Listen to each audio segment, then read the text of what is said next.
ಪದಾರ್ಥಗಳು ಈ ವಿಡಿಯೋದಲ್ಲಿ ಏನಪ್ಪ ಅಂತಂದರೆ ಸೆಪ್ಟೆಂಬರ್ 4ರ ಪ್ರತಿದಿನದ ಪ್ರಚಲಿತ ವಿದ್ಯಮಾನಗಳನ್ನು ನೋಡೋದಾದ್ರೆ ಮೊದಲನೇದಾಗಿ ಸ್ಥಳೀಯ ಸಾಕ್ಷರತಾ ದಿವಸವನ್ನು ಈ ದಿನ ಅಂದರೆ ಸೆಪ್ಟೆಂಬರ್ 4ರಂದು ನಾವು ಪ್ರತಿ ವರ್ಷ ಆಚರಿಸುತ್ತಾ ಬರುತ್ತಿದ್ದೇವೆ. ಸೆಪ್ಟೆಂಬರ್ 4 ಸ್ಥಳೀಯ ಸಾಕ್ಷರತಾ ದಿವಸ ಅಂತ. ಮತ್ತು ಎರಡನೇದಾಗಿ ನೋಡಿ ಅಂಡರ್-20 SAFF ಅಂದರೆ ಸೌತ್ ಏಷಿಯನ್ ಫುಟ್ಬಾಲ್ ಫೆಡರೇಷನ್ನ 2024ರ ಚಾಂಪಿಯನ್ ಆದಂತಹ ತಂಡ ಯಾವುದು ಅಂತ ಕೇಳಿದರೆ, ಸೊ 2024 ಈ ಒಂದು ಚಾಂಪಿಯನ್ಶಿಪ್ ಪಡೆದಂಥದ್ದು ನೇಪಾಳವನ್ನು ಸೋಲಿಸಿ ಚೊಚ್ಚಲ ಪದಕವನ್ನು ಪಡೆದು ಬಾಂಗ್ಲಾದೇಶವಾಗಿದೆ. ಬಾಂಗ್ಲಾದೇಶ ಇದಕ್ಕೋಸ್ಕರ ಇದು ಸುದ್ದಿಯಲ್ಲಿದೆ.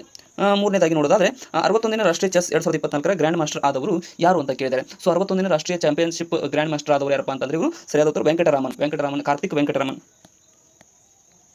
ವೆಂಕಟರಾಮನ್ ಇವರ ಹೆಸರು ಗ್ರ್ಯಾಂಡ್ ಮಾಸ್ಟರ್ ಇವರು 2024.